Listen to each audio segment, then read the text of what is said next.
Re-reactionan lang natin mga kaaruba, itong isang nagmamagaling na nagblablager-blageran. Lumabas bigla at nagbibida-bida. Ang pangalan nito ay Joshua Acosta, na akala mo maraming alam dito sa Kulaong Nation. At ang pinapalabas pa niya ay si Pudginius daw ang nakikisawsaw. Wow, nahihiya naman kami sa'yo, Joshua Acosta. Pero ibubuking kita. Panoorin nyo muna itong banat niya. Kay Norman Mangusin, aka FLM ha. Masyado kayo mga perpekto ha. Ngayon, mensahe ko kay Norman Mangusin, Norman FLM. Kilala ko si Pudginius. Nakasama ko siya dati way back 2016 nung nasa Dubai ako, ha. Ngayon, FLM, hindi ko naman siya tropa. As in, wala akong connection sa kanya, pero kilala ko siya kasi same company kami that time.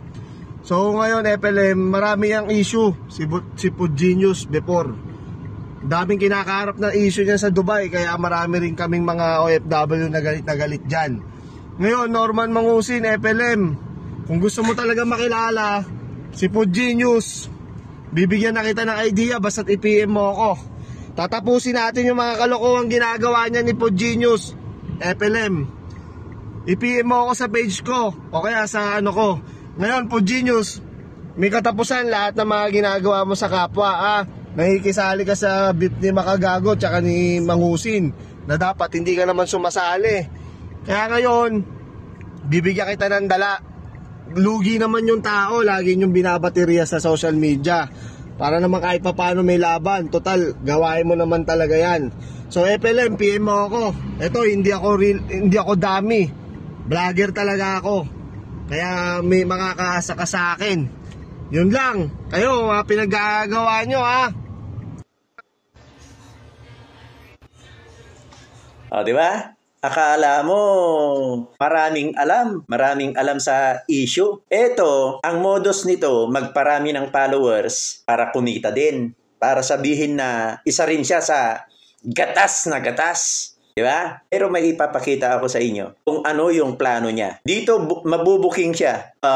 Ikaw, Joshua Acosta, ka nang magmamagaling-magaling dito, nagpapa-epal ka lang, gago. Di ba? Para kumita ka.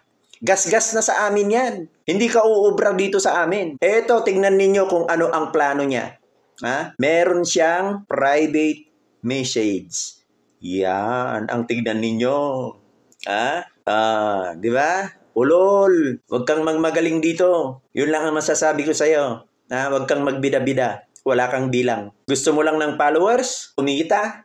Kunwari, pagtatanggol mo pa si Kulaong, ilaban kay Pudginius at saka kay Makagago. Huwag ganon. Kami dito, sa komunidad na to, matagal na kami dito.